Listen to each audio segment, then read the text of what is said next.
किसी ने बड़े कमाल की बात कही है कि यत्र नार्यश पूजन्ते रमन्ते तत्र देवता। जहां पर नारियों की पूजा होती है वहां पर देवता निवास करते हैं।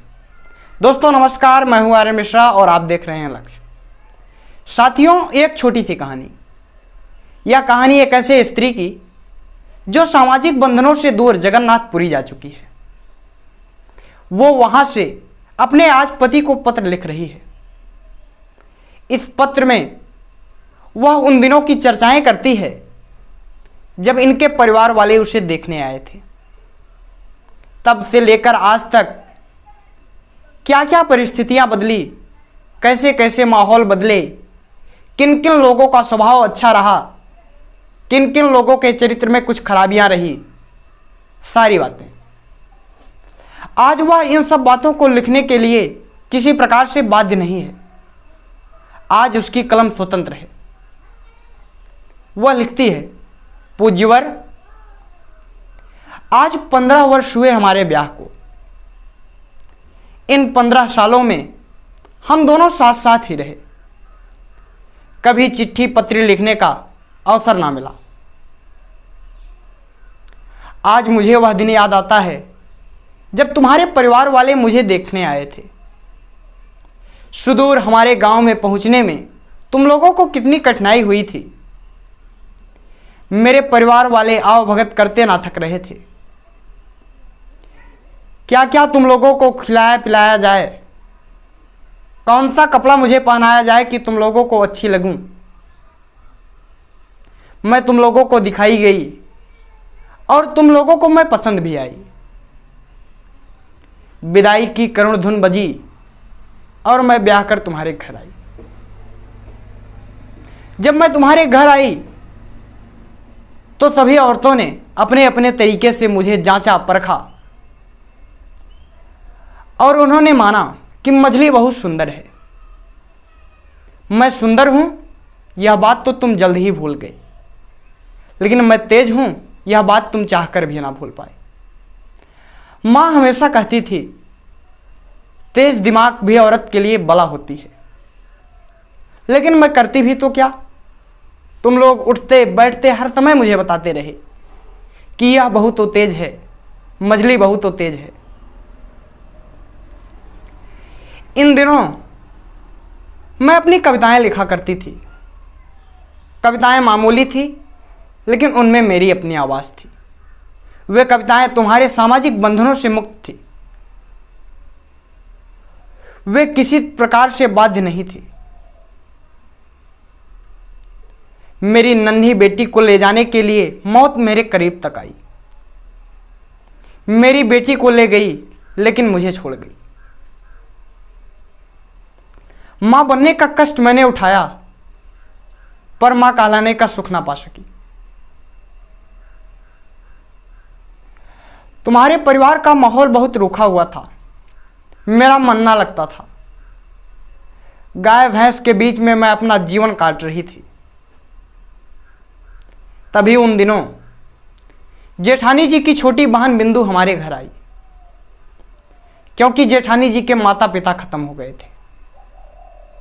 जेठानी जी की छोटी बहन बिंदु ना रूपवती ना धनवती, इसलिए तुम लोगों को वह पसंद ना आई।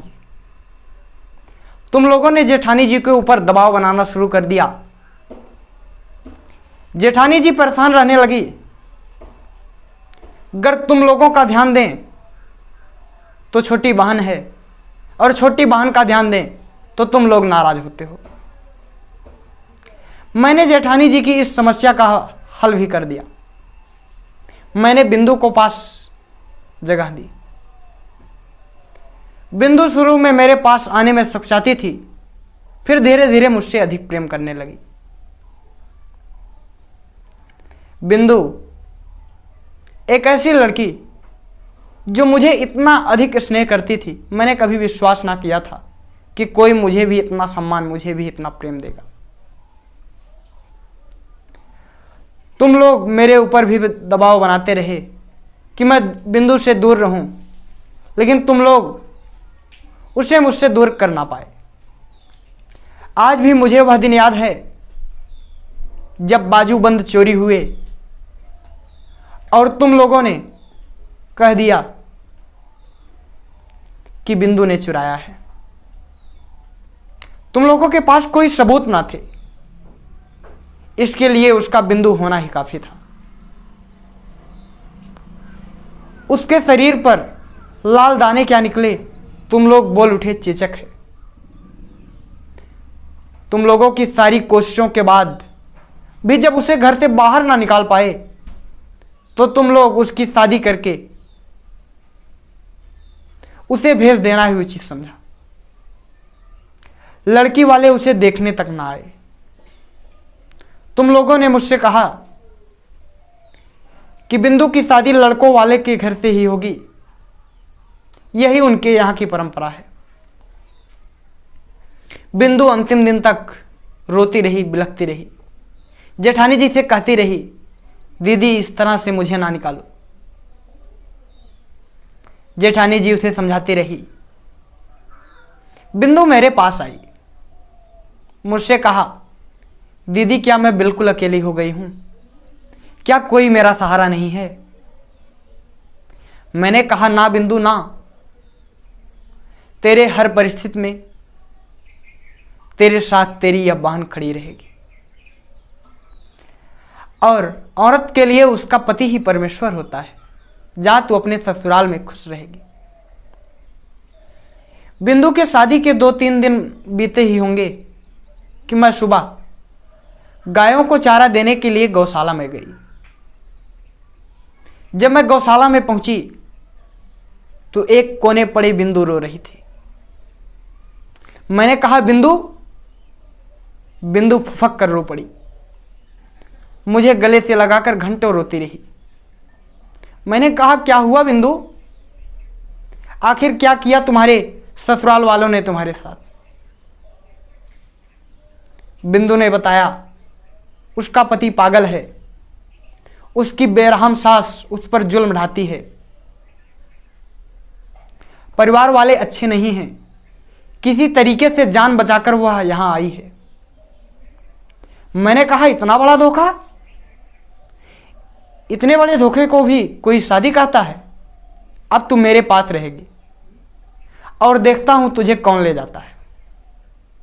हम दोनों गौशाला में ही रहे होंगे कि बिंदु के परिवार वाले उसे लेने आ गए। तुम लोगों ने मुझसे कहा कि बिंदु को जाने दो। मैंने कहा, बिंदु नहीं जाएगी।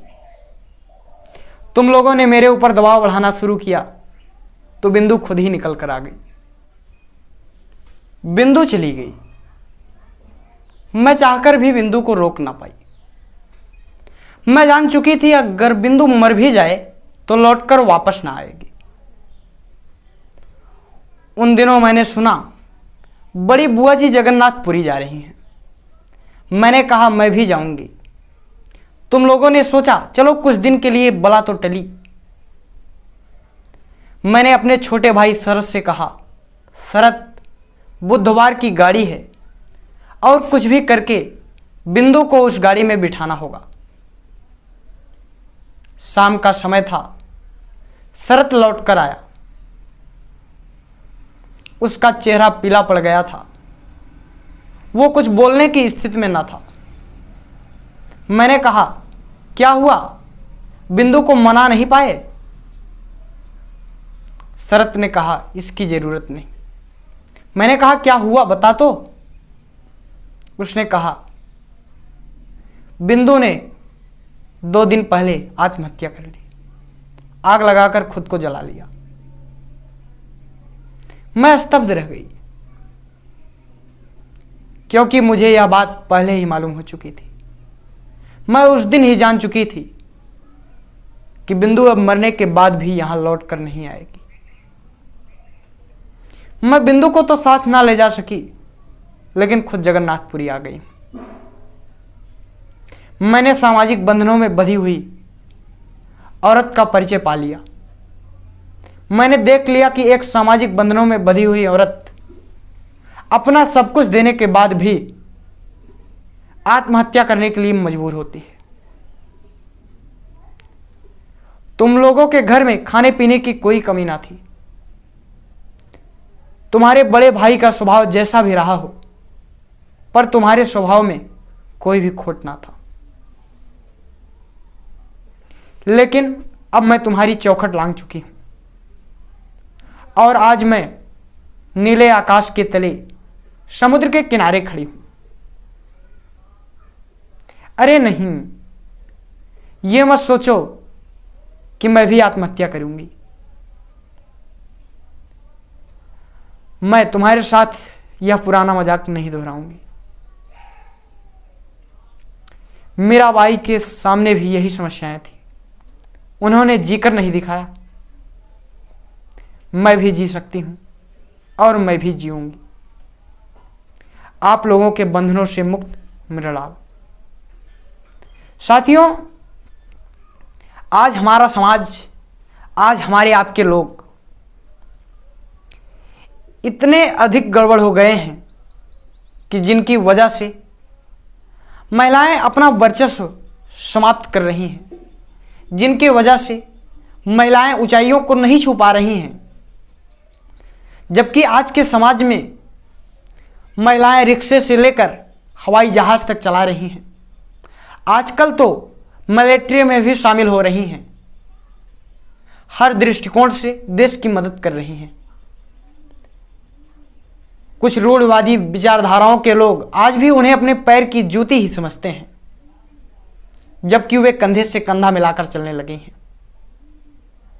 साथियों, जरूरत है आज विचारधारा को बदलने की। जरूरत है मन के इस फितूर को निकालने की कि ये महिलाएं हैं, ये कमजोर हैं, ये हम लोगों से नीचे हैं। साथियों, जब तक ये विचारधारा हम बदलते नहीं हैं, तब तक हम जिंदगी में कभी भी प्रगति नहीं कर सकते हैं, ऊंचाइयां नहीं छू सकते हैं। साथियों, जैसा कि मैंने शुरुआत में ही कहा कि यत्र नार्यः पूजन्ते रमन्ते तत्र देवता। जहां पर नारियों की पूजा होती है वहां पर देवता निवास करते हैं। साथियों, भारत एक ऐसा देश है जहां पर नारियों का सम्मान हमेशा से बना हुआ है और जो कुछ लोग गड़बड़ कर रहे हैं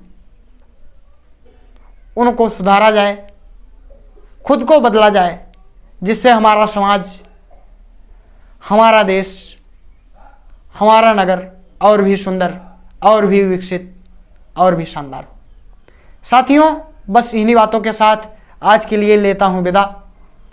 अगले वीडियो में एक नए टॉपिक के साथ, एक नए विषय पर होगी आप लोगों से मुलाकात। तब तक के लिए आप देखते रहें लक्ष्य।